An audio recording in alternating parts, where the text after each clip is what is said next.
ধূমপান, মদ্যপান ও মাদক সেবন স্বাস্থ্যের পক্ষে ক্ষতিকর।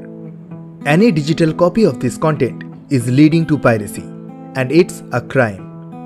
গল্পমেট্রিক চ্যানেলের যে কোনো রকম গল্পের যে কোনো রকম পাইরেসির বিরুদ্ধে উপযুক্ত আইনি ব্যবস্থা নেওয়া হবে। পাইরেসি দণ্ডনীয় অপরাধ। অনুগ্রহ করে পাইরেসি করবেন না, পাইরেসি সাপোর্ট করবেন না।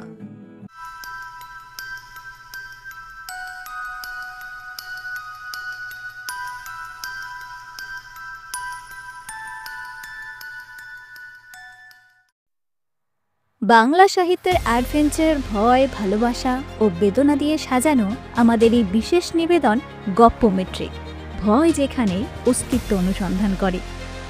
আজ আমরা এসেছি লেখক সৈকত কর্মকারের লেখা প্রফেসর রুদ্র সিরিজের নতুন গল্প নিয়ে।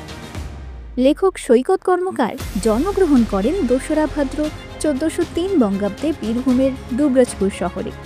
বর্তমানে তিনি একটি তথ্য প্রযুক্তি সংস্থায় কর্মরত। তার কিছু উল্লেখযোগ্য রচনা প্রকাশিত হয়েছে কুহুতান প্রকাশনীর এক মুঠোর সন্ধ্যা দ্বারা বইটিতে। এছাড়াও আমাদের এই চ্যানেলের একজন একনিষ্ঠ লেখক। তার সৃষ্টি রণদাপ্রসাদ তান্ত্রিক ও প্রফেসর রুদ্র চরিত্রদ্বয় ইতিমধ্যেই পাঠক হৃদয়ে বিশেষ জায়গা করে নিয়েছে। এর আগে প্রফেসর রুদ্র সিরিজের 4টি গল্প শুনেছেন, তাই আজ আবারও ফিরে এসেছি প্রফেসর রুদ্র সিরিজের 5ম গল্প নিয়ে। গল্প পাঠে রয়েছেন অতনু এবং গল্পের সূত্রধার আমি পম্পা। তাহলে চলুন শুরু করা যাক প্রফেসর রুদ্র ও ভূগর্ভ অভিযান।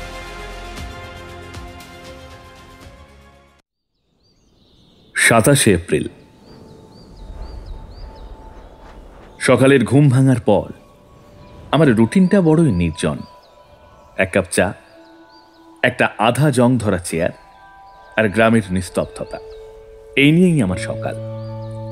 এখানকার আকাশ নিস্তব্ধ হলেও কোথাও যেন এক অদ্ভুত আলোড়ন লুকিয়ে থাকে। ধানক্ষেতগুলো ঋতু বদলের সঙ্গে সঙ্গে যেন পাল্টে ফেলে নিজেদের পোশাক। পাশের পাড়ার মন্দিরগুলো থেকে ভেসে আসে সকালের আরতির ঘণ্টাধ্বনি।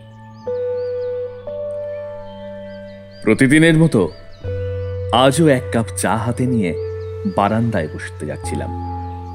এমন সময় হঠাৎ কলিং বেলের শব্দ।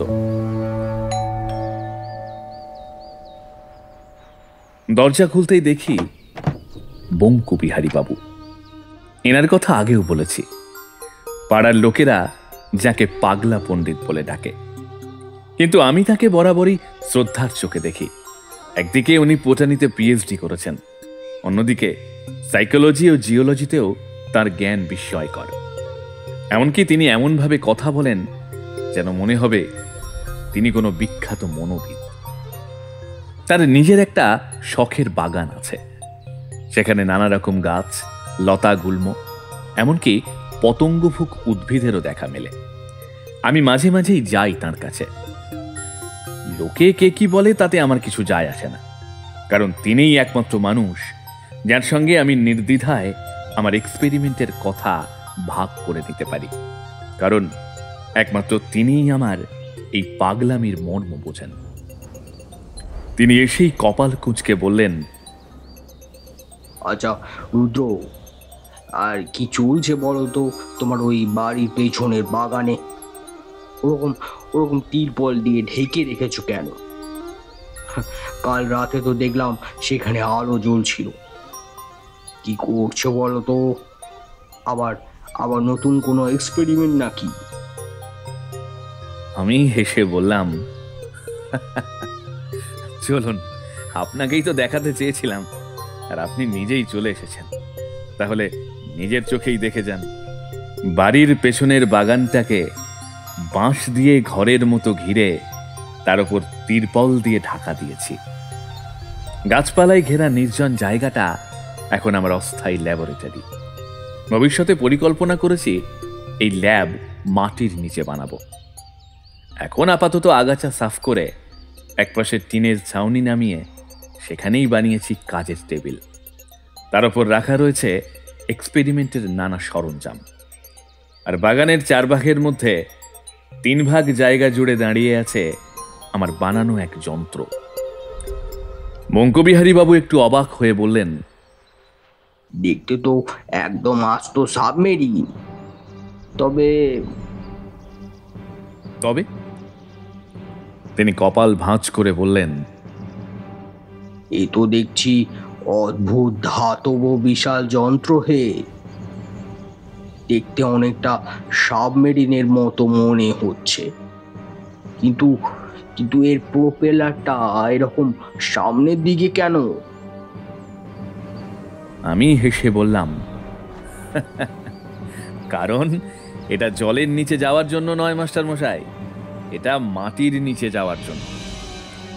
বঙ্কুবিহারী বাবু বিস্ময়ে বললেন,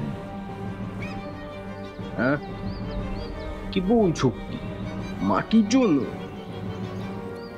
হ্যাঁ বঙ্কুবিহারী বাবু, এটা মাটি কেটে সামনে এগোয়। এর নাম দিয়েছে ল্যাপারাস 702A। এর ভিতরে প্রায় 10 জন মানুষ থাকতে পারবে।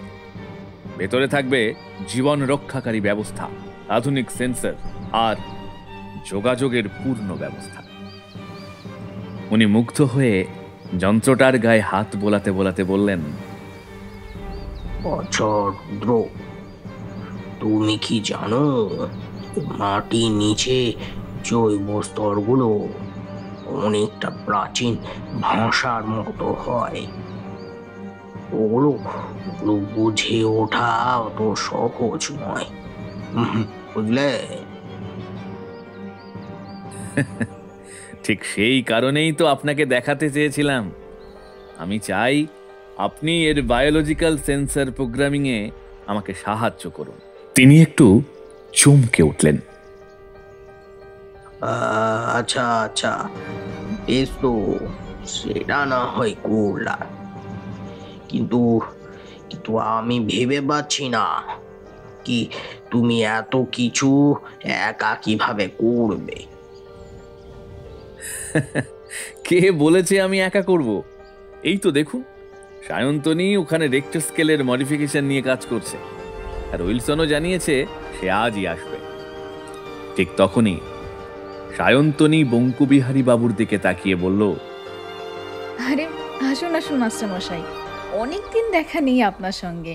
আর এই যে রুদ্রবাবু, বাড়িতে অতিথি এলে চা খাওয়াতে হয়, এ কথা ভুলে গেলে কি চলবে? যাও, বরং আমাদের জন্য 1 কাপ করে চা বানিয়ে আনো তো।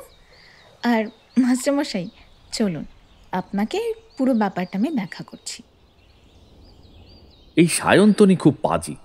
যাক যাকগে সে কথা। আমি অবশেষে এই বিশাল জাহাজের ব্লুপ্রিন্ট সম্পূর্ণ করে ফেলেছি। আশা করি এবার সায়ন্তনী ও উইলসনের আর কোনো সমস্যা হবে না। আমি চা বানাতে বাড়ির ভেতরে যাচ্ছিলাম, এমন সময় বঙ্কুবাবু দৌড়ে এলেন এবং হাঁপাতে হাঁপাতে বললেন, তা রুদ্র, তাহলে তো তোমাদের দল প্রস্তুত? হ্যাঁ, আবার আবার কোনো নতুন অভিযানে বেরোচ্ছ নাকি? আরে না মাস্টার মশাই, আমি হেসে বললাম, আগে যন্ত্রটা সফল হোক, তারপর দেখা যাবে। আচ্ছা আচ্ছা, যদি কিছু মনে না করো, একটা কথা বলতে চাই। হ্যাঁ হ্যাঁ নিশ্চয়ই, নির্দ্বিধায় বলুন। দেখো বাবু, তুমি যখন আছো তখন এই এক্সপেরিমেন্ট সফল হবে। তবে এবার যদি কোথাও অ্যাডভেঞ্চারে যাও, বুঝলে, তাহলে তাহলে আমি কি তোমাদের সঙ্গ নিতে পারি? হ্যাঁ, এমন ভাবে বলছেন কেন মাস্টার মশাই? নিশ্চয়ই যাবেন। আপনি গেলে আমাদের সবার খুব ভালো লাগবে। তিনি গভীর দৃষ্টিতে আমার দিকে তাকালেন, কিছুক্ষণ নীরব থেকে বললেন, আচ্ছা, তুমি কি কিছু সন্ধানে আছো? আমরা আমরা ঠিক কেন এই অ্যাডভেঞ্চারে যাব? মাস্টার মশাই, আমরা মাটির মধ্যে যা দেখি তার গভীরে আরো এক স্তর থাকে। সেই স্তরে হয়তো এমন কিছু লুকানো আছে যা মানুষ আজও জানে না। হয়তো তা ইতিহাস নয়, ইতিহাসের পূর্ববর্তী কোনো অধ্যায়। আমি এক প্রাচীন জীবাশ্মের খোঁজে যেতে চাই। যদিও সেটার সন্ধান না পেলেও ক্ষতি নেই, অভিযানের অভিজ্ঞতাটাই বা কম কি। ঠিকই বলেছ। আচ্ছা আচ্ছা আচ্ছা, তুমি যাও, চা বানাতে যাচ্ছিল না? যাও যাও, চা বানিয়ে নিয়ে এসো। তবে তবে আমার চাটাতে চিনি দেবে না, হ্যাঁ? আমার চাটাতে চিনি দেবে না। ঠিক আছে, আপনি বসুন, আমি এখনই চা বানিয়ে আনছি।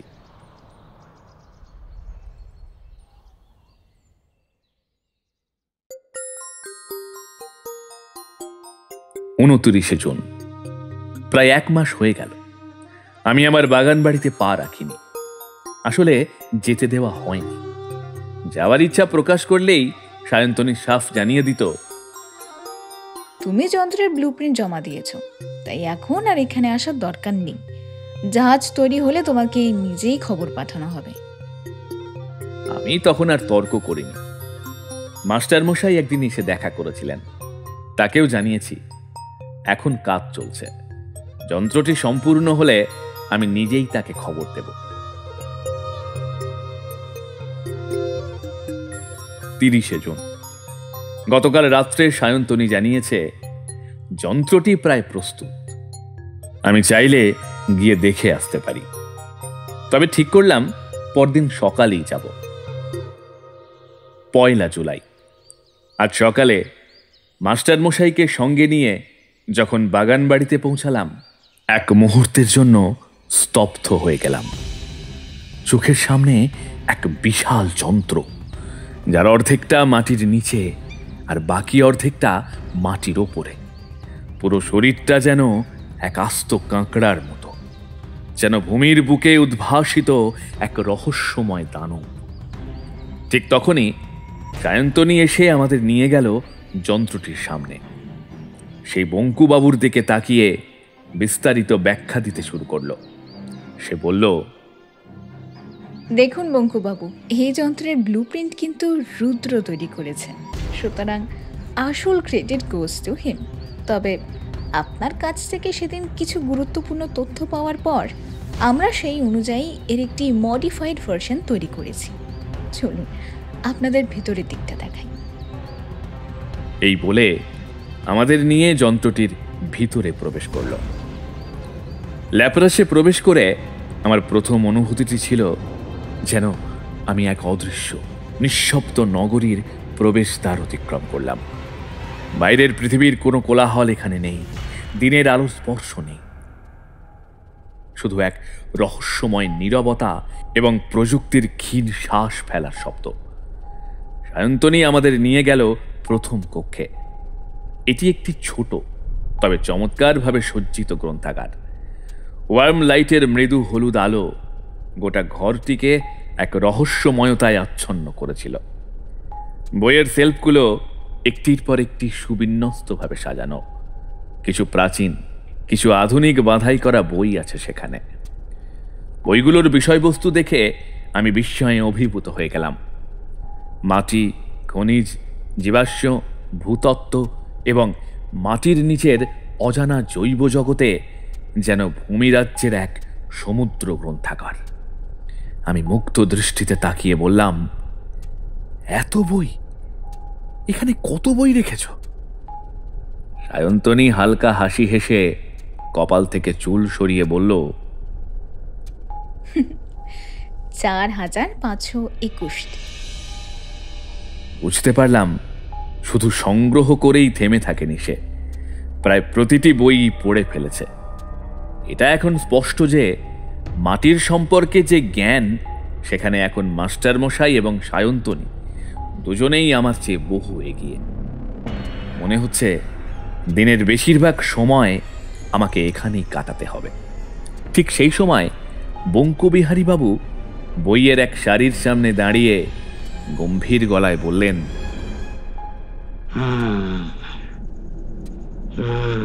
রুদ্র, মাটির ভেতরে এক সম্পূর্ণ ভিন্ন জীব জগৎ বাস করে।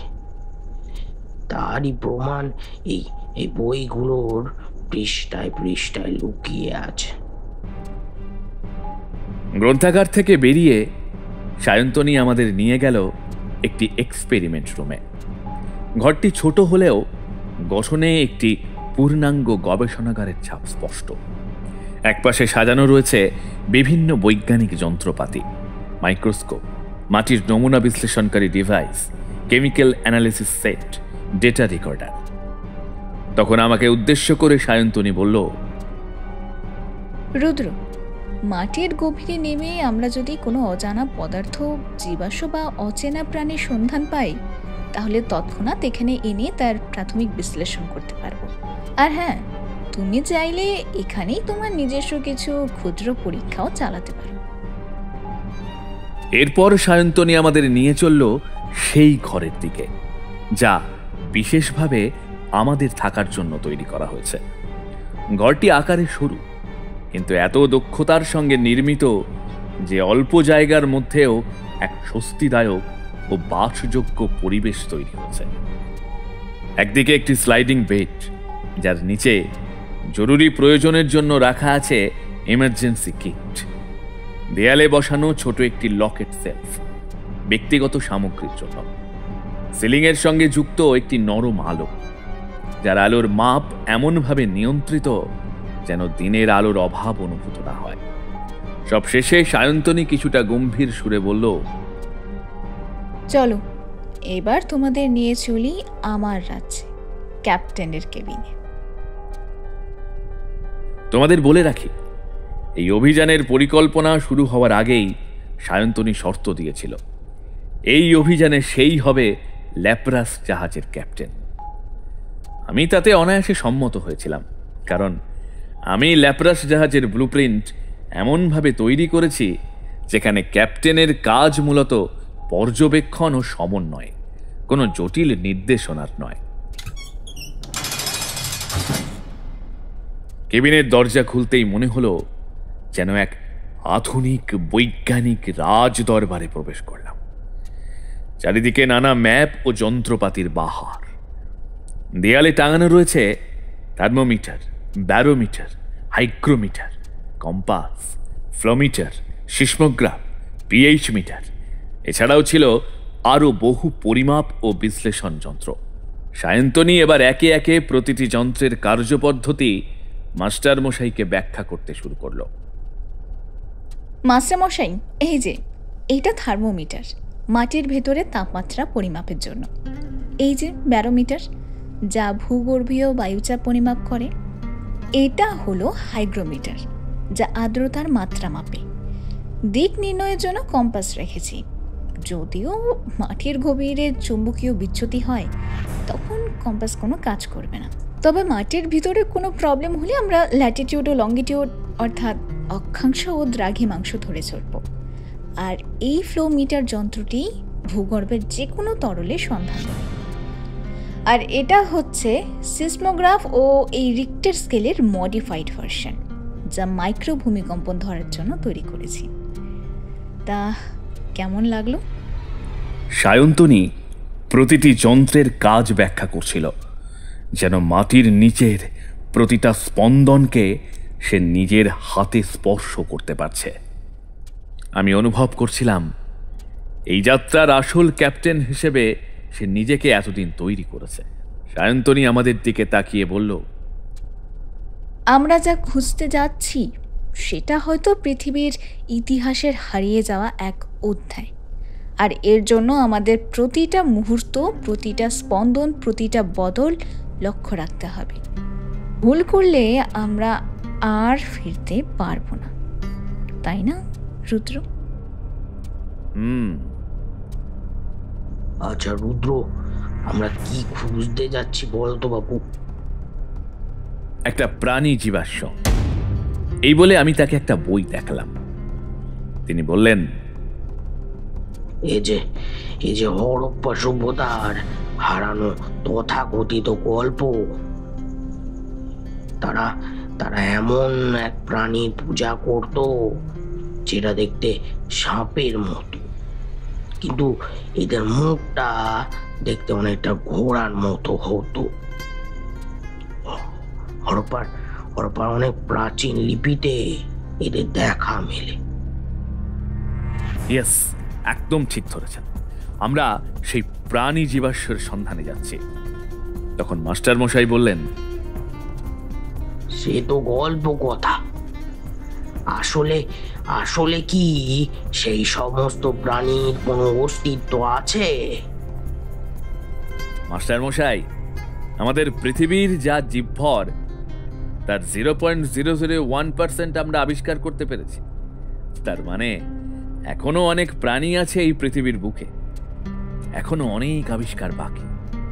তারই একটা ছোট অংশ আবিষ্কার করতে যাচ্ছি। আর দেখুন, পেলে ভালো, আর না পেলে অ্যাডভেঞ্চার হয়ে যাবে। কি বলে? হ্যাঁ, এদিকে তুমি ঠিক কথা বলেছ। আমি সায়ন্তনীর দিকে তাকিয়ে জিজ্ঞাসা করলাম, আচ্ছা, এত বড় যন্ত্রটা চালানোর জন্য পাওয়ার হাউসের ব্যবস্থা কি করেছ? সায়ন্তনী একটু হাসলো। উত্তর দেবার আগে পাশের একটা কক্ষের দিকে তাকালো। ঠিক সেই সময় ওখান থেকে বেরিয়ে এলো একজন যুবক। চেহারায় বুদ্ধির ঝিলিক, চোখে তীক্ষ্ণ দৃঢ়তা।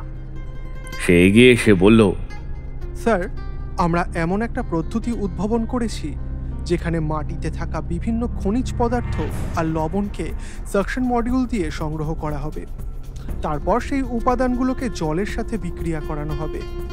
এরপর সেই উপাদানগুলোর জলের সাথে রাসায়নিক বিক্রিয়া ঘটিয়ে বিদ্যুৎ উৎপাদন করা হয়।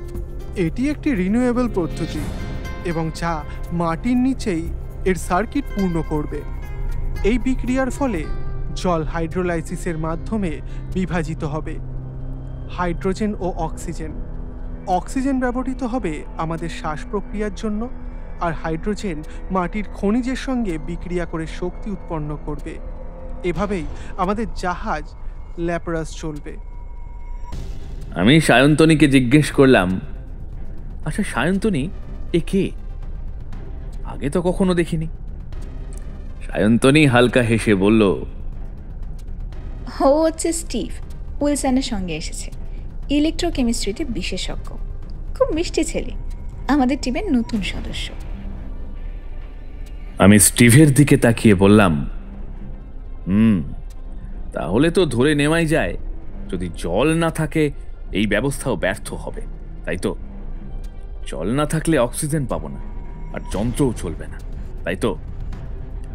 আমার কথা শুনে সায়ন্তনী ও স্টিভ দুজনেই মুহূর্তের জন্য নিস্তব্ধ হয়ে একে অপরের দিকে তাকিয়ে রইল। সেই চাহনিতেই স্পষ্ট বোঝা গেল এই বিষয়ে তাদের মাথা কাজ করেনি। আমি স্টিভের দিকে এগিয়ে গিয়ে পকেট থেকে একটি ভাঁজ করা কাগজ বের করে ওর হাতে দিলাম। বললাম, এই নাও, এতে মিলেট এনার্জি মেকানিজমের বিবরণ আছে।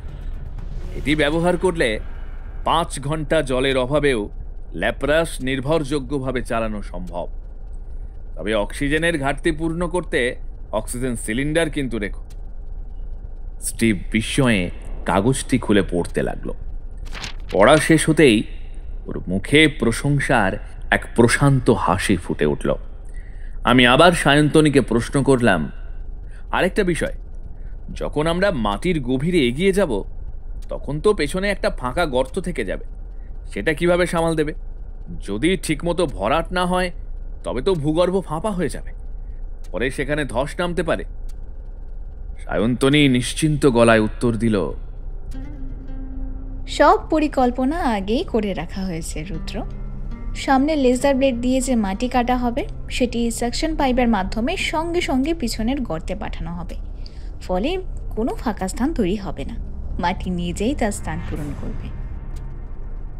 আমি মনে মনে সায়ন্তনীর নিখুঁত পরিকল্পনার তারিফ না করে পারলাম না। চোখের সামনে যেন ভবিষ্যতের এক দৃশ্য ভেসে উঠল।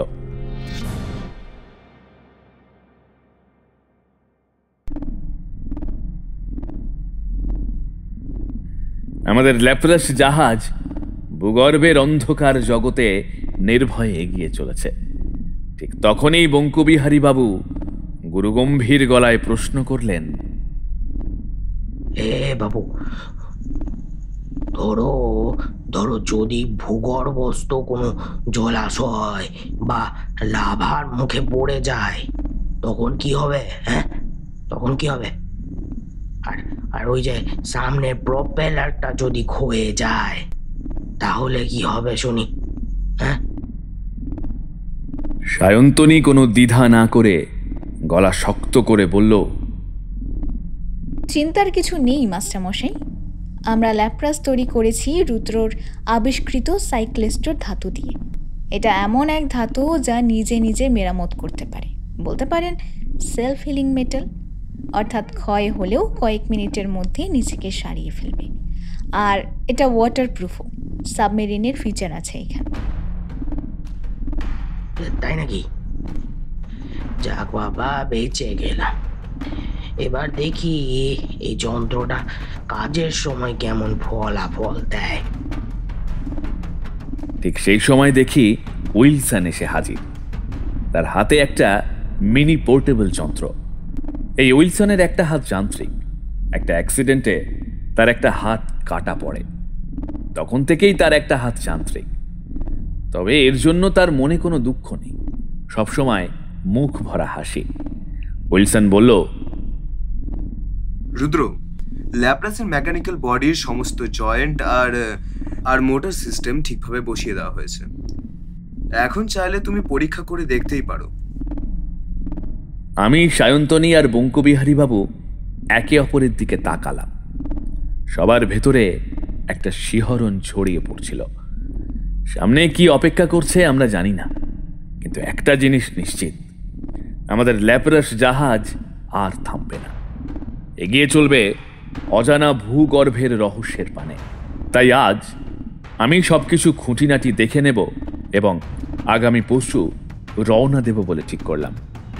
বঙ্কুবাবুকে বললাম, মাস্টারমশাই, তাহলে পরশু সকালে রেডি থাকবেন, আমরা রওনা দেব। আচ্ছা, ঠিক আছে।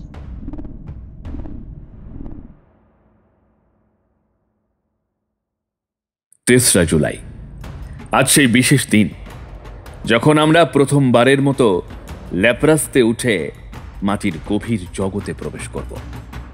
সকালে আমাদের পুরো দল শেষবারের মতো সব প্রস্তুতি খতিয়ে দেখে নিল। তারপর আমি, সায়ন্তনী, বঙ্কুবিহারী বাবু, উইলসন আর স্টিভ 5 জনে ল্যাপ্রাসে প্রবেশ করলাম। কিছুক্ষণের মধ্যে একটা গভীর গর্জনের মতো শব্দ তুলে ল্যাপ্রাস জাহাজ জীবন্ত হয়ে উঠল।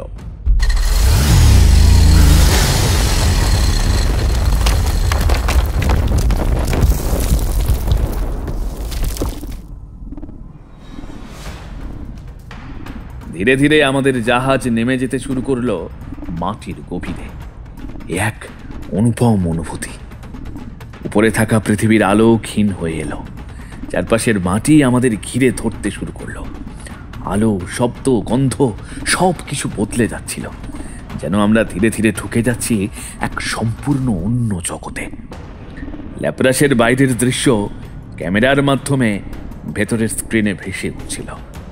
কালচে বাদামি মাটির স্তর, মাঝে মাঝে কিছু পাথরের টুকরো, কোনো কোনো জায়গায় পুরনো গাছের শিকড়। মাটির রং পাল্টে যাচ্ছিল গভীরতার সাথে সাথে, হালকা ধূসর থেকে ঘন কালচে বাদামি, আবার কোথাও কোথাও প্রায় কালো। কিছু কিছু অংশে মাটির মধ্যে মিহি ঝকঝকে কণা দেখা যাচ্ছিল, শুধু আলো পড়লেই তারা ঝিকমিক করত। মনে হচ্ছিল তারা যেন কোনো প্রাচীন গুপ্তধনের অংশ। কখনো আবার হালকা কম্পন অনুভূত হচ্ছিল। দূরে কোথাও ভূগর্ভস্থ জলধারা বইছে, তার মৃদু গুঞ্জন ভেসে আসছিল যন্ত্রের বিশেষ সোনিক সেন্সারে। কখনো সেই জায়গা থেকে জল নিয়ে আমরা আবার এগিয়ে চললাম। গভীরের দিকে যেতে যেতে বাইরের তাপমাত্রাও বদলাচ্ছিল। ধীরে ধীরে উষ্ণ হয়ে উঠছিল পরিবেশ। কেবিনের থার্মোমিটার দেখাচ্ছিল প্রতি 100 মিটার গভীরতায় প্রায় 2 ডিগ্রি করে সেলসিয়াস তাপমাত্রা বৃদ্ধি পাচ্ছে। এখন আর লিখব না, আজ ভাবছি লাইব্রেরিতে সময় কাটাবো।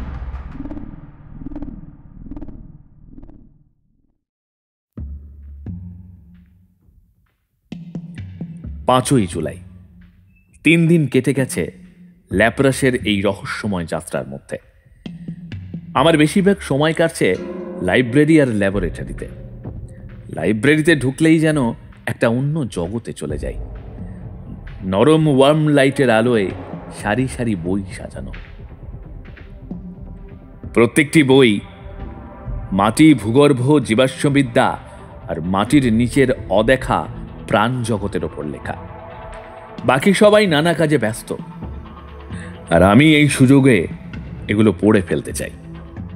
মাঝে মাঝে ল্যাবরেটরিতে আমিও স্টিভ মিলে নতুন নতুন স্যাম্পল অ্যানালাইসিস করি, মাটির খনিজ পরীক্ষা করি, জীবাশ্মের সম্ভাবনা দেখি, কিন্তু এখনো সেসব কিছু পাইনি।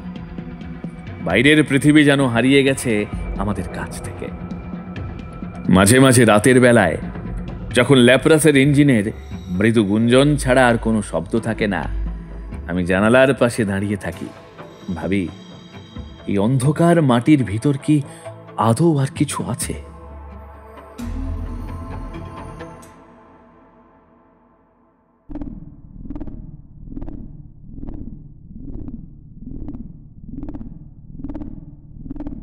সাতই জুলাই, আজ ভোরে আমি ল্যাবরেটরিতে ছিলাম। ল্যাপ্রাস প্রায় 850 মিটার গভীরে পৌঁছেছে।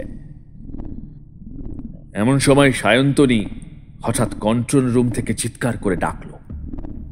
আমি দৌড়ে এলাম, দেখি মূল স্ক্রিনে একটা অদ্ভুত সিগন্যাল ভেসে উঠেছে।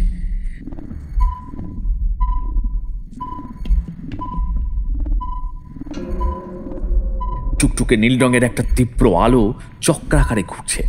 ঠিক তখনই একটা ভিন্ন রকম কম্পন অনুভব করলাম আমাদের ল্যাপ্রাসের গায়ে।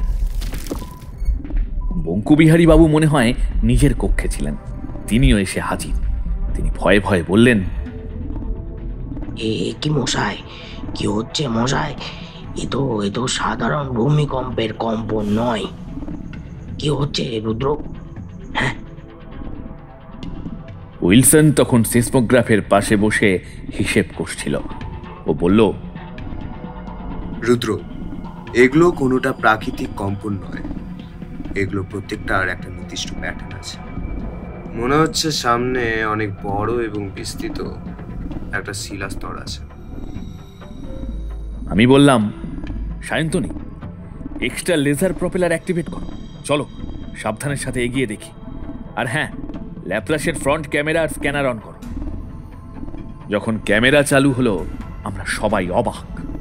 মাটির গভীরে অন্ধকারের মধ্যে একটা জায়গায় জমাট বাঁধা ধূসর রঙের শিলাস্তর দেখা যাচ্ছিল, যার ফাঁক ফোঁকড় দিয়ে উজ্জ্বল নীলাভ আলো বেরিয়ে আসছে।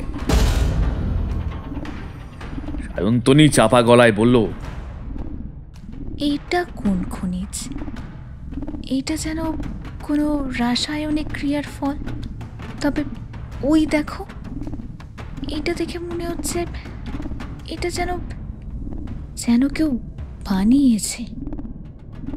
আমি ঠান্ডা মাথায় বললাম, সবাই প্রস্তুত থাকো, আমরা ল্যাপ্রাসের আগ্রাসী মোড না চালিয়ে খুব ধীরে ধীরে এগিয়ে যাব। স্টিভ, স্ক্যানারও করো। স্টিভ তৎক্ষণাৎ হাইপারসোনিক স্ক্যানার চালু করলো।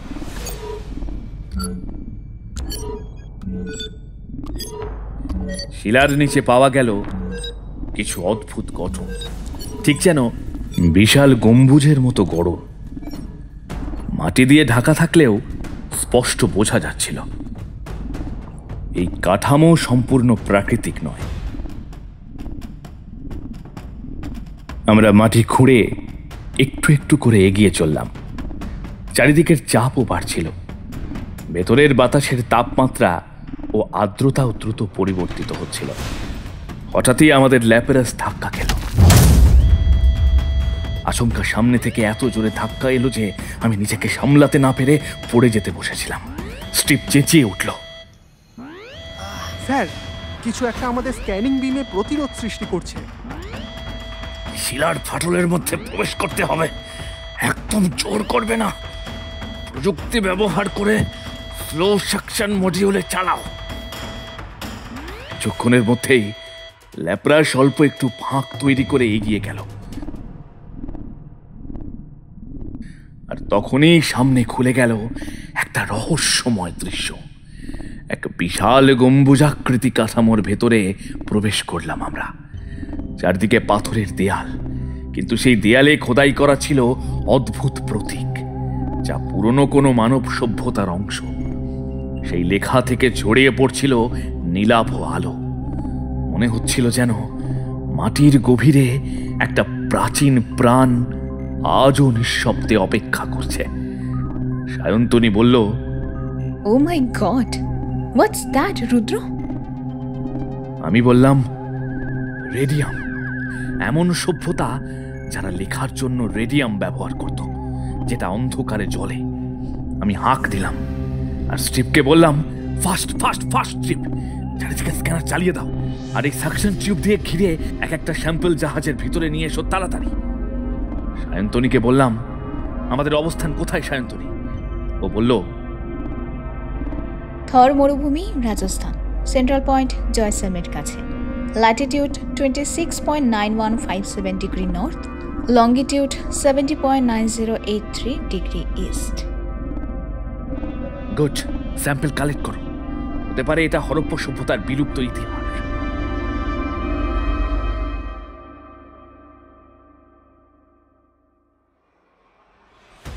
9 জুলাই। মাঝে একদিন কোনো কিছুই হয়নি, তবে আজ একটা ঘটনা ঘটেছে। আমি তখন গভীর ঘুমে, কিন্তু ধীরে ধীরে টের পেলাম শ্বাস নিতে কষ্ট হচ্ছে। বুকের ভেতর একটা ভারী চাপ অনুভব করলাম। চোখ মেলে দেখি কেবিনের আলো ম্লান, বাতাস ভারী। বুঝলাম অক্সিজেন লেভেল কমে যাচ্ছে। আমি আঁতকে উঠলাম, উঠে বসে পড়লাম। শরীর ভার হয়ে এসেছে। দরজার কাছে পৌঁছাতেই দেখি বঙ্কুবিহারী বাবু দাঁড়িয়ে অদ্ভুতভাবে কাঁপছেন। আমি কিছু বলতে যাচ্ছি, তার আগেই তিনি আমার সামনে ধপ করে মাটিতে লুটিয়ে পড়লেন। মাস্টার মশাই! আমি চিৎকার করে সায়ন্তনীকে ডাকলাম, সায়ন্তনী, সায়ন্তনী, সায়ন্তনী, কাম ফাস্ট! সে দৌড়ে এলো, সঙ্গে সঙ্গে বুঝে নিল পরিস্থিতি। একটা অক্সিজেন সিলিন্ডার খুলে বঙ্কুবাবুর মুখের সামনে ধরে দিল। আমি আর সায়ন্তনী তাড়াতাড়ি কয়েকটা পোর্টেবল অক্সিজেন সিলিন্ডার হাতে নিয়ে ছুটলাম স্টিভ আর উইলসনের দিকে। স্টিভের অবস্থা সঙ্গীন, সে মেঝেতে হেলে পড়েছে, হাতের যন্ত্রপাতি ছড়িয়ে আছে। উইলসন কোনো রকমে দাঁড়িয়ে থেকে তার যান্ত্রিক হাত দিয়ে সাকশন রিঅ্যাক্টরে কাজ চালিয়ে যাচ্ছিল। আমাদের দেখে উইলসন কাঁপা কণ্ঠে বলল,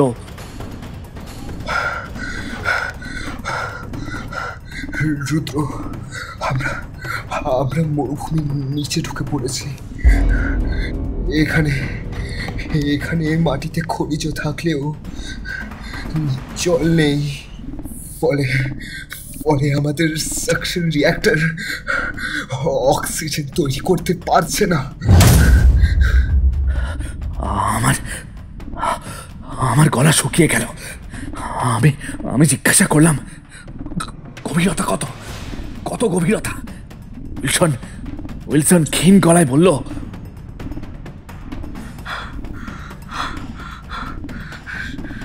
922 মিটার নিচে। যদি আমরা এখন উপরের দিকে যেতে চাই, কমপক্ষে 50 মিনিট সময় লাগবে। আমি অক্সিমিটার দেখলাম, বললাম, এখানে আমাদের হাতে সর্বোচ্চ 30 মিনিটের অক্সিজেন আছে। মানে শেষের 20 মিনিট আমরা নিঃশ্বাস ছাড়া থাকতে বাধ্য হব। এটাই অবাস্তব। কেবিনের মধ্যে একটা চাপা আতঙ্ক ছড়িয়ে পড়ল। সবাই একে অপরের মুখের দিকে তাকিয়েছিল। ঠিক তখনই আমার মাথায় একটা কথা মনে পড়ল। আমি দ্রুত সিদ্ধান্ত নিলাম। সায়ন্তনীকে বললাম, সায়ন্তনী, আমাদের জাহাজকে নর্থে মুভ করা। হয়তো একটু এগোলেই মাটির গঠন পাল্টাবে, জল পাবো আমরা। ওকে, আমি দেখছি। সায়ন্তনী দৌড় দিল ক্যাপ্টেন কেবিনেটের দিকে। আমি উইলসনকে বললাম, দ্রুত এক্সপেরিমেন্ট রুম থেকে একটা প্রজেক্ট ভিএক্স এর ফ্ল্যাশটা আনো তাড়াতাড়ি। উইলসন দৌড়ে গেল।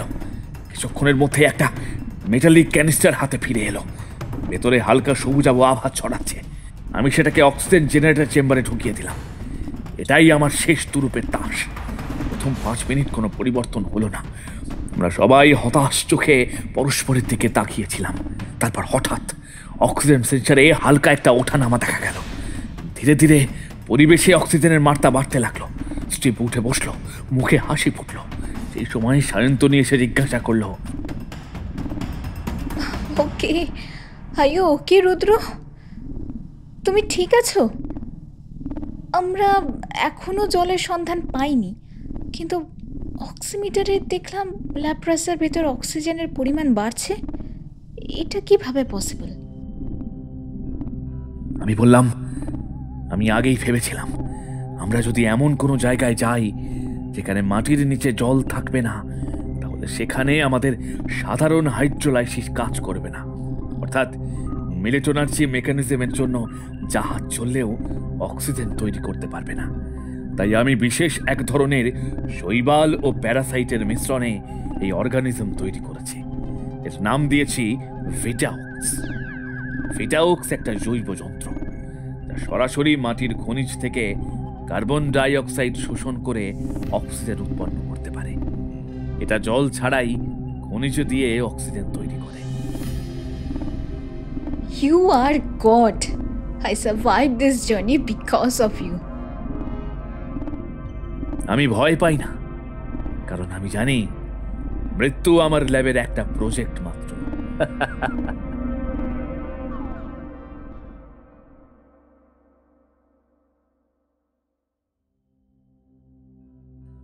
12 জুলাই, রাত তখন গভীর। হঠাৎ দেখি আমাদের যন্ত্র কাঁপছে। মনে হচ্ছে কোনো প্রাচীন প্রাণী আমাদের ল্যাপ্রাসকে নিয়ে খেলা করছে। আমি কন্ট্রোল রুমে গিয়ে দেখি সবাই ইতিমধ্যে চলে এসেছে। আমি জিজ্ঞাসা করলাম, কি হয়েছে? সায়ন্তনী বলল, আমাদের ল্যাপ্রাস জাহাজ আজ রাত 12:30টায় একটা বিশাল পাথরের খণ্ডে ধাক্কা মারে। প্রথম দিকে পাথরটা নরম মনে হলেও যত গভীরে যাওয়া যায় পাথর শক্ত হয়ে ওঠে। এক্সট্রা প্রপেলার অ্যাক্টিভেট করো। আগেরবার যেমন পাথর কেটে বেরিয়ে গেছিলাম সেরকম বেরিয়ে যাব। অনেক আগেই করেছি। 2 ঘন্টা পাথর কেটে এগিয়ে এসেছি। তারপর এখন সামনের পাথর কাটতে চাইছে না। আর ব্যাক করার কোনো রাস্তা নেই। জানোই তো, আমাদের যন্ত্র পিছনের রাস্তা ব্লক করে দেয়। উইলসন চিন্তিত হয়ে জিজ্ঞাসা করল, আমরা কোথায় সায়ন্তনী? জয়সলমীরে, ইন্দো-পাক বর্ডারের নিচে আছি। কেন? আমরা কি এখানে জলের খোঁজে এসেছি? আমাদের তো পূর্বের দিকে যেতে হতো। সায়ন্তনী কনসোলের স্ক্রিনে কিছু হিসেব দেখিয়ে বলল, রুদ্র, আজ সকালে জয়সলমীর ইন্দো-পাক সীমান্তের মাটির নিচে যে ছোট্ট হিমালয়ান ওয়াটার ফ্লো দেখেছিলাম, সেটা ধার ধরেই এগোচ্ছি। তখনই সন্দেহ হয়েছিল, চারপাশ মরুভূমি, অথচ মাটির নিচে এত ঠান্ডা জল, তাও আবার হিমালয়ান ফ্লো ডিটেক্ট করছে ফ্লো মিটার। সন্দেহ দূর করতে স্যাটেলাইটের সংকেত পাঠিয়েছিলাম। এই দেখো, এই পেলিও স্কেলিটন আর পেলিও চ্যানেলের স্পষ্ট ছাপ এসেছে। একটা বিশাল পুরনো নদীর পথ যেটা শুকিয়ে গেছে। স্যাটেলাইট ম্যাপে দেখতে পেলাম একটা বিশাল পথ 4 থেকে 10 কিলোমিটার চওড়া, উত্তর হিমালয় থেকে নেমে এসেছে আর হরিয়ানা, পাঞ্জাব, রাজস্থান, গুজরাট পেরিয়ে কচ্ছের মরুভূমির দিকে এগিয়ে চলে গেছে। বঙ্কুবাবু এ সময় বললেন, কই কই কই, দেখি দেখি। বলে রাখি, পেলিও চ্যানেল হলো যখন কোনো নদী শুকিয়ে যায় তার পিছনে মাটিতে যে ছাপ ছেড়ে যায় সেটাকে পেলিও চ্যানেল বলে। এদিকে তখনও আমাদের জাহাজ সেই পাথর কাটছে। হঠাৎ একটা প্রচন্ড ঝাঁকুনির পরে মনে হলো আমরা যেন আকাশ থেকে পড়লাম। এক মুহূর্ত অন্ধকার। স্টিভ সামনের ফ্ল্যাশ লাইট জ্বালতেই দেখি সবকিছু মিষ্টি নীল ও সবুজ আলোয় ভেসে যাচ্ছে। আমাদের ভূগর্ভ যানটা এখন একটা বিশাল, প্রাচীন, সুগভীর জলের স্রোতের মধ্যে ভাসছে। ভাসছে বললে ভুল হবে, ডুবছে। সামনে, পেছনে, ডান দিকে, বাঁ দিকে যেদিকেই তাকাই শুধু জল আর জল। কিন্তু সেটা কোনো সাধারণ জল নয়, স্ফটিকের মতো স্বচ্ছ, ঝিলমিল করছে। মনে হচ্ছে যেন 1000 বছর ধরে অন্তত এক গোপন নদী বয়ে চলেছে পৃথিবীর বুকের গভীরে। বিশাল প্রবাহ তৈরি করে জল চলেছে তার নিজস্ব গতিতে। মনে হচ্ছে মাটির ভিতরে এক গোলাকার পাইপের মতো সুড়ঙ্গের ভেতর দিয়ে জল বয়ে চলেছে। সারফেসের জল অস্বাভাবিকভাবে ঠান্ডা। ল্যাপ্রাসের আউটার বডির তাপমাত্রা মাত্র 5 ডিগ্রি সেলসিয়াস। কন্ট্রোল রুমে থাকা সবাই যেন মন্ত্রমুগ্ধের মতো তাকিয়ে আছে। সায়ন্তনী আসতে বলল, রুদ্র, এই যে মনে হচ্ছে ভূগর্ভের গোপন নদী, পেলিও চ্যানেলের অনেক নিচে এখনো জীবিত আছে। বঙ্কুবিহারী বাবু কি মনে করে ছুটে চলে গেলেন কোথাও। স্টিভকে বললাম, শোনো স্টিভ, আমাদের জানের মুভিং ডিরেকশন জলের স্রোতের অভিমুখী করে দাও, আর সাবমেরিনের ফিচার অন করে দাও, কারণ আমরা আর মাটিতে নেই। জাহাজের এয়ার চেম্বার ফুল করো, পিছনের প্রপেলার অ্যাক্টিভেট করো। Okay sir. আচ্ছা সায়ন্তনী, আমাদের ল্যাটিটিউড ও লঙ্গিটিউড কত? আমাদের অবস্থান কোথায়? সরি রুদ্র, আমাদের কম্পাস, স্যাটেলাইট কানেকশন সব ফেলড। এখানের ম্যাগনেটিক ওয়েভ অনেক বেশি, কোনো যন্ত্র ঠিকঠাক কাজ করছে না। কি করব খুঁজে পাচ্ছি না। ভয় পেও না, কিছুই হবে না। আমাদের জাহাজ ঠিক আছে, এই জলের ফ্লো আছে, অর্থাৎ এই জল কোনো একদিকে বয়ে যাচ্ছে। Just go with flow. ভূগর্ভের সেই পুরনো জলাধারের ভেতর আমাদের ল্যাপ্রাস জাহাজ এগিয়ে চলল। আমি সামনের দিকে তাকিয়ে দেখছিলাম সেই নীল স্বচ্ছ জলধারা। হঠাৎ দেখি বঙ্কুবাবু লাইব্রেরির দিক থেকে আসছেন, হাতে একটা পুরনো মোটা বই। তার চোখে ছিল এক অদ্ভুত উত্তেজনা। তিনি হাঁপাতে হাঁপাতে বললেন, সায়ন্তনী, রুদ্র, তোমরা কি বুঝতে পারছো আমরা ঠিক কি পেয়েছি? এটা শুধু জল নয়, এটা একটা হারিয়ে যাওয়া ইতিহাস, একটা হারিয়ে যাওয়া সভ্যতার সাক্ষী। আমি সবিস্ময়ে জিজ্ঞাসা করলাম, কি বলছেন আপনি মাস্টার মশাই?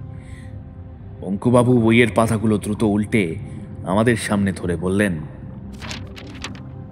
হ্যাঁ, এটাই সেই আদি সরস্বতী নদী, বুঝলে?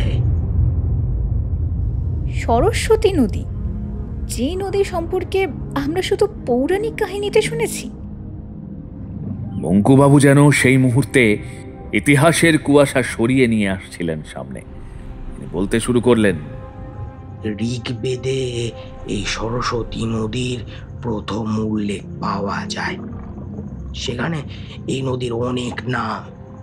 কখনো অন্নবতী, যা অন্ন দান করেন, কখনো নদীতমা, অর্থাৎ নদীদের মধ্যে শ্রেষ্ঠ, এমনকি উদাকাবতীও বলা হয়, অর্থাৎ বিশাল জলধারা যার।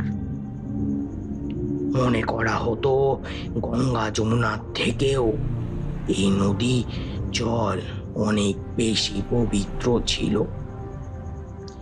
এটাই সেই নদী যার তীরে মহাভারতের যুদ্ধ হয়েছিল।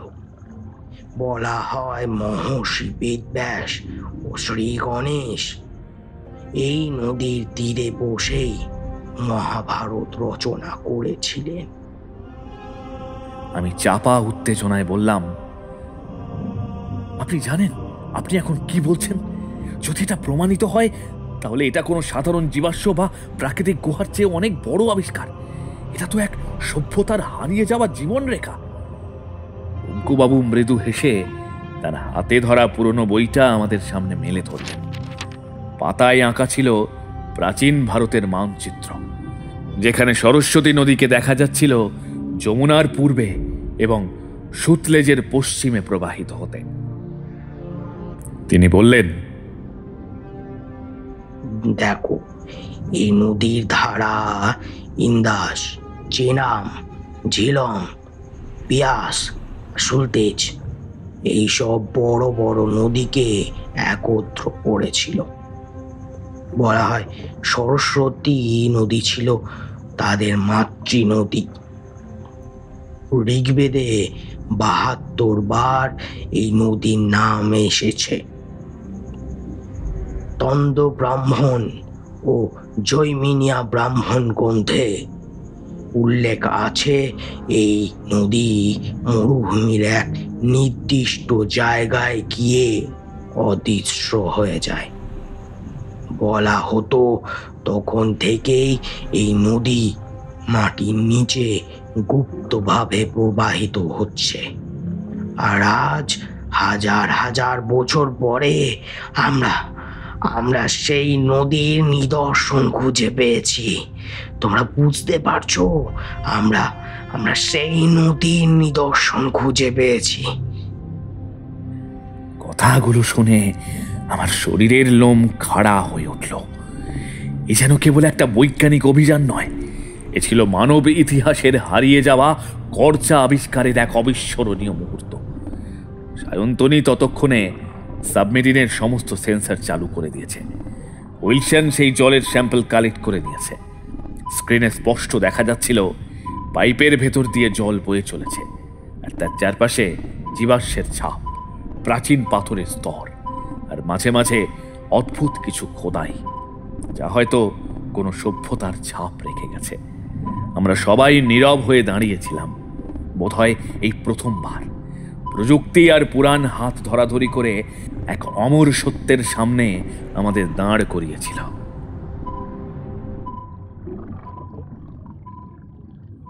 22শে জুলাই।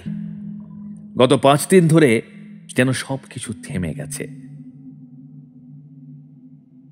সাবমেরিন ভূগর্ভস্থ এই বিশাল জলের সুড়ঙ্গে মৃদু স্রোতের অনুকূলে এগিয়ে চলেছে, অথচ চারপাশ নিস্তব্ধ। না কোনো নতুন আবিষ্কার, না কোনো বিপদ, না কোনো চাঞ্চল্য, শুধু অনন্ত জলের স্রোত যেন আমাদের ধৈর্যের পরীক্ষা নিচ্ছে। সকালবেলা আমরা আমাদের নিজেদের হাতে তৈরি করা রিস্টোর সিসেল আর কিছু প্রোটিন সমৃদ্ধ শৈবাল খেয়ে ব্রেকফাস্ট সম্পূর্ণ করলাম। সার্চলাইট অন করে দেখি চারিদিকে স্বচ্ছ জল, যেন কাঁচের পাতলা স্তর। এমন স্বচ্ছতা আমি এর আগে কোথাও দেখিনি। না কোনো জলজ উদ্ভিদ, না কোনো মাছ, না কোনো প্রাণী। ব্যাপারটা বেশ অদ্ভুত, যেন বিশুদ্ধ ক্রিস্টাল ক্লিয়ার প্রাকৃতিক ডিস্টিলড ওয়াটার একটি টেস্ট টিউবে রাখা। এটা একই সাথে সুন্দর আবার অস্বস্তির, যেন কোনো এক অপরিচিত জগতের চূড়ান্ত নিস্তব্ধতায় ঢুকে পড়েছি আমরা সবাই চুপচাপ স্রোতের অনুকূলে এগিয়ে যাচ্ছিলাম। পরের দিন সকালে হঠাৎ স্টিভ উত্তেজিত গলায় আমাকে ডাকলো। বঙ্কুবাবুর ঘরটা আমার ঘরের পাশেই, তাই আমরা দুজনে ছুটে গিয়ে দেখি সে কাঁচের জানালার দিকে আঙুল তুলছে। আমি জানালার দিকে তাকিয়ে মুহূর্তের জন্য হতবাক হয়ে গেলাম। আমাদের ঠিক সামনের দিকে স্রোতের সাথে সাঁতার কাটছে এক বিশাল আকৃতির প্রাণী, দৈর্ঘ্যে অন্তত 30 ফুট। এমন প্রাণী আমি বা পৃথিবীর অন্য কোনো বিজ্ঞানী আগে দেখেছে বলে মনে হয় না। তার সামনের অংশটি ছিল আশ্চর্যভাবে ঘোড়ার মতো, দৃঢ় কপাল, প্রশস্ত নাক, উজ্জ্বল কিন্তু গভীর চোখ। কিন্তু তার শরীরের বাকি অংশ ছিল সম্পূর্ণ ভিন্ন। প্রাণীটির পেট থেকে হঠাৎ শুরু হয়ে গেছে সাপের মতো দীর্ঘ সর্পিল শরীরের মাঝ বরাবর দুই পাশে প্রসারিত একজোড়া পেক্টোরাল ফিন, যা সাঁতারে ভারসাম্য রক্ষা করছিল। এছাড়া একটা পেলভিক ফিনও রয়েছে। পিঠের উপর দিয়ে চলেছে চকচকে মাছের আঁশের এক মসৃণ কোটিং, যেন ধাতব রূপালী আবরণে মোড়া। পুচ্ছে বিশাল এক পাখনা, যা ধীরে ধীরে দুলে তাকে স্থির গতিতে এগিয়ে নিয়ে চলছিল। সামনের দুটি পা ঘোড়ার মতো, কিন্তু অগ্রভাগে খুরের বদলে পাখনার মতো গঠন ছিল, যা দিয়ে মাঝে মাঝে জল ঠেলে এগিয়ে যাচ্ছিল প্রাণীটি। এ ছিল ঘোড়া, সাপ, মাছ আর কোনো প্রাচীন দৈত্যের আশ্চর্য সংমিশ্রণ। আমরা সবাই শব্দহীন বিস্ময়ে তাকিয়েছিলাম সেই দৃশ্যের দিকে। ঠিক তখনই মাস্টার মশাই বললেন, এইটাই সেই প্রাণী রুদ্র, যাদের এক সময় হরপ্পা ও মহেঞ্জোদারোর আদিবাসীরা পুজো করত, যেটা তুমি আমাকে সেদিন বইটাতে দেখিয়েছিলে। স্টিভ সবিস্ময়ে বলল, মানে এর অস্তিত্ব কি তাহলে এখনো আছে? হ্যাঁ, এখনো আছে। দেখতে পাচ্ছ না চোখের সামনে? মনে হচ্ছে সরস্বতীর গোপন এই ভূগর্ভস্থ ধারা এমন এক নিরাপদ পরিবেশ তৈরি করেছে যেখানে লক্ষ লক্ষ বছর আগে বিলুপ্ত হয়ে যাওয়া এই প্রাণীরাও টিকে গেছে। আমরা সবাই জানালার পাশে ভিড় করে তাকিয়ে রইলাম। প্রাণীটি অত্যন্ত শান্তভাবে সাঁতার কাটছিল, যেন সে আমাদের উপস্থিতি বুঝতে পেরেও গুরুত্ব দিচ্ছে না। তার সারা শরীরে অসম্ভব সৌন্দর্য আর অনাহুত আতঙ্কের এক অপূর্ব মিশ্রণ। আমি মনে মনে ভাবলাম, এই মুহূর্তে আমরা ঠিক যেন অতীত আর বর্তমানের মাঝখানে ভাসছি।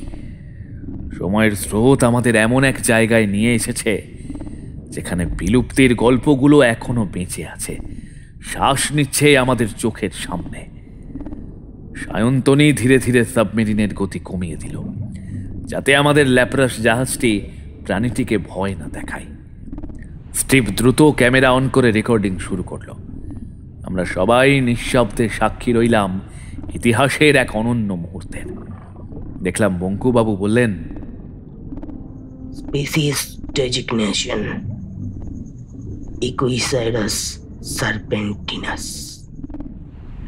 এই ল্যাটিন নামের অর্থ ঘোড়ার মতো সাপ আকৃতির সরীসৃপ। সাবমেরিনটা নীরব স্রোতের মধ্যে ভেসে চলছিল।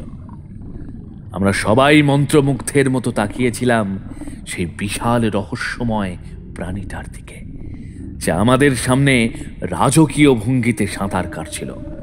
কিন্তু হঠাৎ মুহূর্তের মধ্যেই সব বদলে গেল।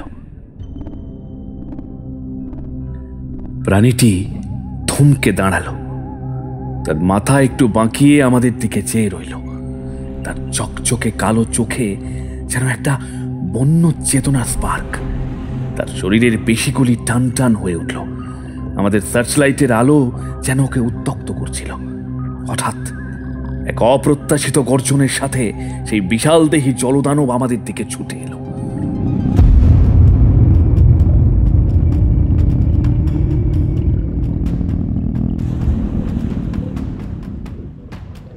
সাবমেরিনটাকে প্রথম ধাক্কায় এমনভাবে আঘাত করলো যে আমরা সবাই প্রায় মেঝেতে পড়ে গেলাম। কন্ট্রোল প্যানেল ঝাঁকিয়ে উঠল, ইন্ডিকেটর বাতিগুলো টিমটিম করতে শুরু করলো। এক মুহূর্তে চারপাশের শান্তি চূর্ণ বিচূর্ণ হয়ে গেল। সাবধান, সবাই নিজেদের জায়গায় আটকে রাখো। সায়ন্তনী দ্রুত নিয়ন্ত্রণ হাতে নিল, সাবমেরিনকে স্থিত রাখতে চেষ্টা করছিল, কিন্তু প্রাণীটা থামেনি। সে দ্বিতীয়বার আরো জোরে ধাক্কা দিল। সাবমেরিনটা হঠাৎ কাত হয়ে পড়লো ডান দিকে।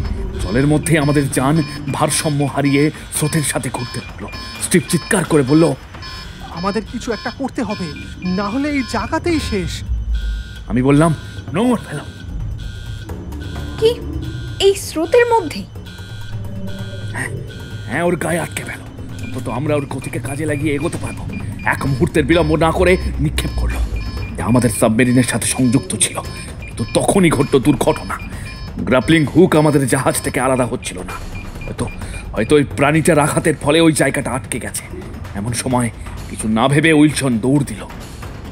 কোথায় গেল, কি করতে গেল কেউ জানি না।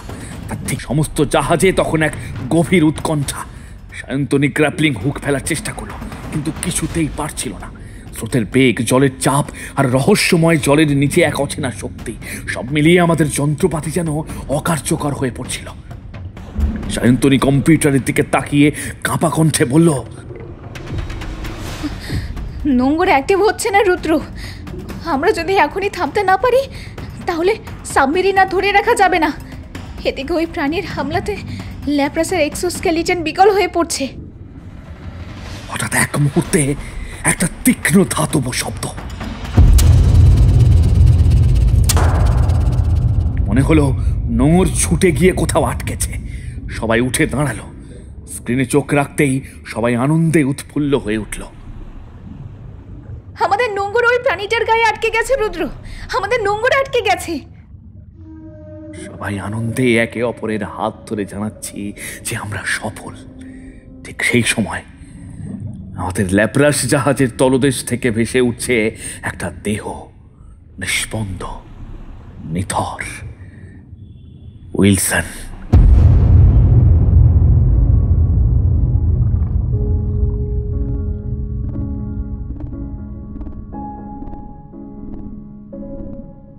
প্রথমে মনে হলো চোখের ভুল, ভালো করে দেখলাম, সাথে সাথে সায়ন্তনী এসে দাঁড়ালো। তারপর তার হৃদয়ের গভীর থেকে উঠে এলো এক চিৎকার।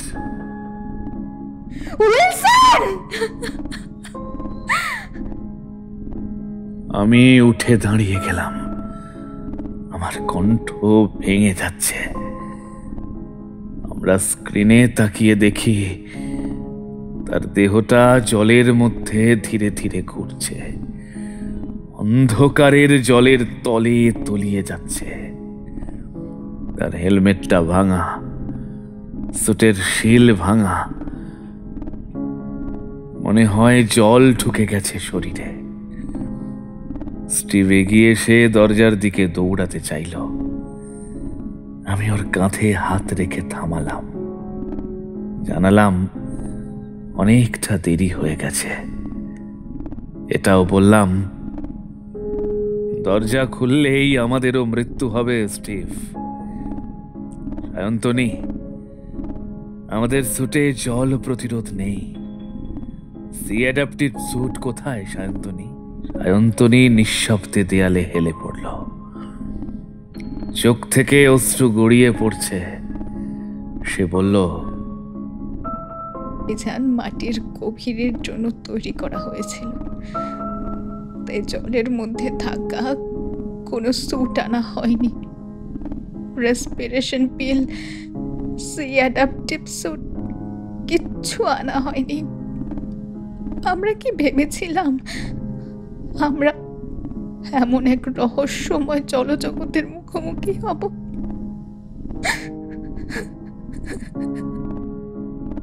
আমি ধপ করে বসে পড়লাম। বঙ্কুবাবু কাঁপা হাতে তার চশমাটা খুললেন। চোখের জল মুছতে গিয়ে চশমাটা হাত থেকে পড়ে গেল।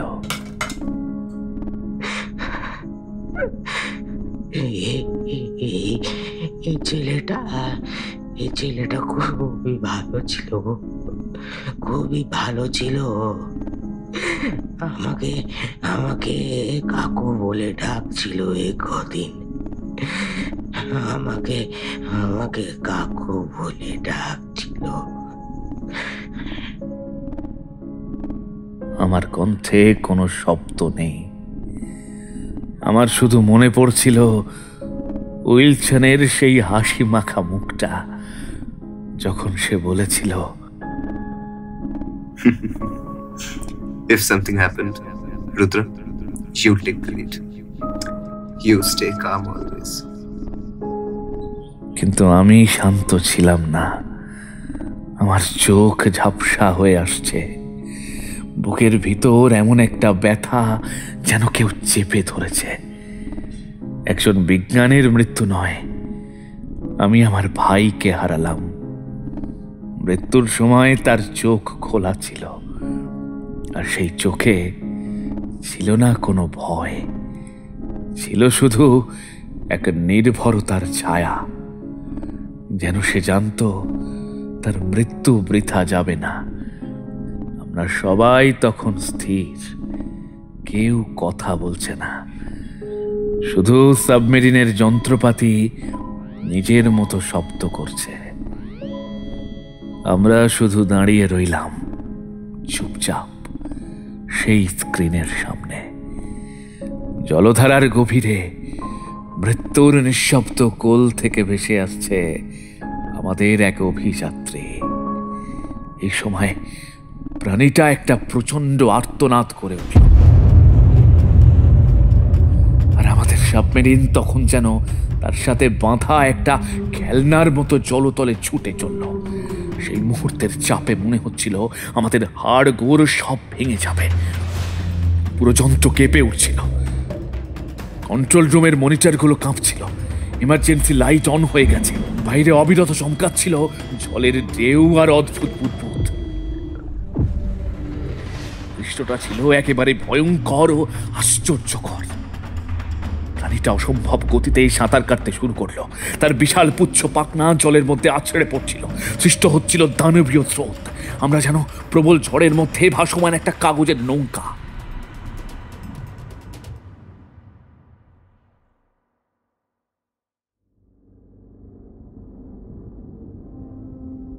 এভাবে জলের মধ্যে কাটে একটা দিন। একদিন জলের গভীরে হঠাৎ দেখি এক অদ্ভুত দৃশ্য। সমুদ্রের তলদেশে যেন একটা বিশাল ঘূর্ণি তৈরি হয়েছে, চারপাশের জল পাক খেতে শুরু করেছে, আর আমাদের সেই আশ্চর্য প্রাণীটা ধীরে ধীরে আমাদের টেনে নিয়ে চলেছে ঠিক সেই ঘূর্ণির কেন্দ্রের দিকে। সাবধান! সেই দৈত্যাকার জলজ প্রাণীটা নিজেকে সপাটে ছুঁড়ে দিল সেই ঘূর্ণি পাকের মধ্যে, আর আমাদের সাবমেরিনও সাথে সাথে ঢুকে গেল সেই প্রবল ঘূর্ণিতে। উন্মত্ত গতিতে গোল গোল ঘুরতে লাগলো। পুরো জাহাজটা যেন বিশাল এক লট্টুর মতো চক্কর দিচ্ছিল জলের মধ্যে। সব কিছু ঝাপসা হয়ে যাচ্ছিল, পাল্টে যাচ্ছিল দিক, ভেসে যাচ্ছিল বাস্তবতার স্বপ্নের সীমারেখা। একটা বিশাল ধাক্কা, তারপর অন্ধকার, নিস্তব্ধতা।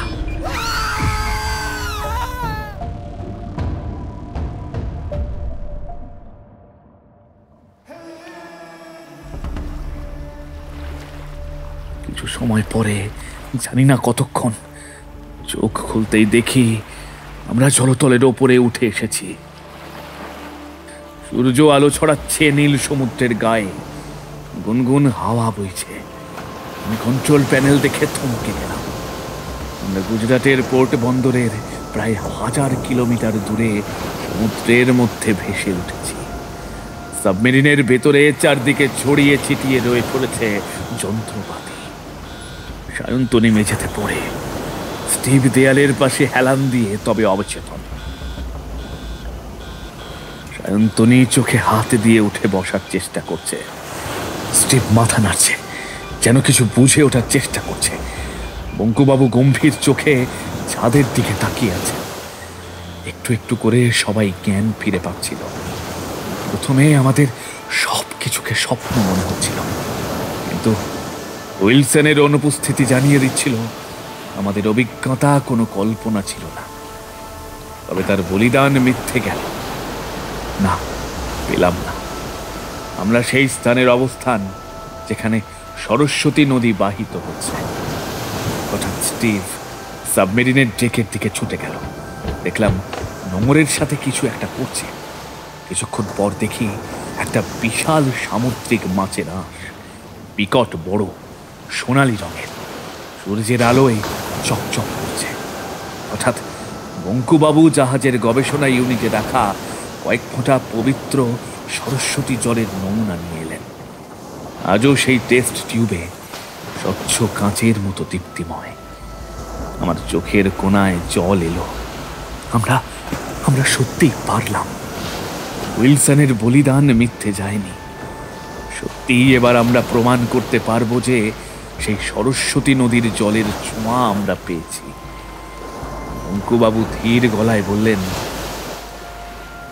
মা সরস্বতী আমাদের এক মুহূর্তের জন্য তার গোপন রাজ্যের দরজা খুলে দিয়েছিলেন, আর তারপর আবার হারিয়ে গেলেন। আমি মৃদু মাথা নাড়ালাম। মনে করলাম সত্যি তো। তাই আমরা সেই নদীর অবস্থান জানার সুযোগ পাইনি। আমাদের সমস্ত জিপিএস, স্যাটেলাইট ট্র্যাকার, সেন্সার সব কাজ করা বন্ধ হয়ে গেছিল সেই সময়। সেই গুপ্ত নদী যেন নিজের রহস্য আঁকড়ে ধরে আবার হারিয়ে গেছে প্রাচীন মরুভূমির ভিতর। আমরা সবাই নীরবে সমুদ্রের বুকে তাকিয়ে রইলাম। হৃদয়ের গভীরে অনুভব করলাম এক অপূর্ব সম্মান। সরস্বতী স্বয়ং আমাদের এক ঝলক তাঁর অস্তিত্ব দেখিয়েছিলেন, তাঁর পবিত্র স্রোতের ছোঁয়া দিয়েছিলেন, তারপর নিজের ইচ্ছায় অন্তর্ধান হয়েছিলেন। আমরা শুধু কিছু নমুনা, কিছু স্মৃতি আর অপরিসীম বিস্ময় নিয়ে ফিরে আসলাম। ঠিক তখনই আমাদের সাবমেরিনের স্ক্রিনের মধ্যে শব্দ হতে থাকলো উইলসনের সেই যান্ত্রিক হাতের ট্র্যাকার।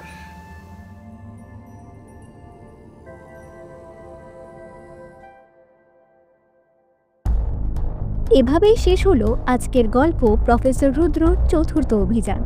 বিজ্ঞান আর রোমাঞ্চের এই যাত্রায় আমরা দেখলাম অসম্ভবকে সম্ভব করার এক অনন্য দক্ষতা, আর জানলাম কত অজানা বিষয় লুকিয়ে আছে আমাদের আশেপাশে। গল্পের নাট্যরূপ দিয়েছেন কৌস্তব সাহা, কথক ও প্রফেসর রুদ্রর ভূমিকায় অতনু ভট্টাচার্য, স্টিভের চরিত্রে কৌশিক, সায়ন্তনীর চরিত্রে আমি পম্পা, বঙ্কুবাবুর চরিত্রে সৈকত, উইলসনের চরিত্রে রুদ্র, সাউন্ড এডিটিং সায়ক চট্টোপাধ্যায়। কিন্তু এটা কি শেষ? একদমই না, কারণ প্রফেসর রুদ্রর মস্তিষ্কে সর্বদাই নতুন নতুন আবিষ্কার আর গবেষণা ঘুরপাক খাচ্ছে। কে জানে পরবর্তী যাত্রায় তিনি কোথায় যাবেন? পরবর্তী অভিযানের জন্য প্রস্তুত থাকুন। তাহলে কেমন লাগলো কমেন্টে জানান আমাদের আজকের এই নিবেদন। ভালো লাগলে লাইক করে চ্যানেলটি সাবস্ক্রাইব করে আমাদের পাশে থাকুন। গপ্পোমেট্রিক, ভয় যেখানে অস্তিত্ব অনুসন্ধান করে।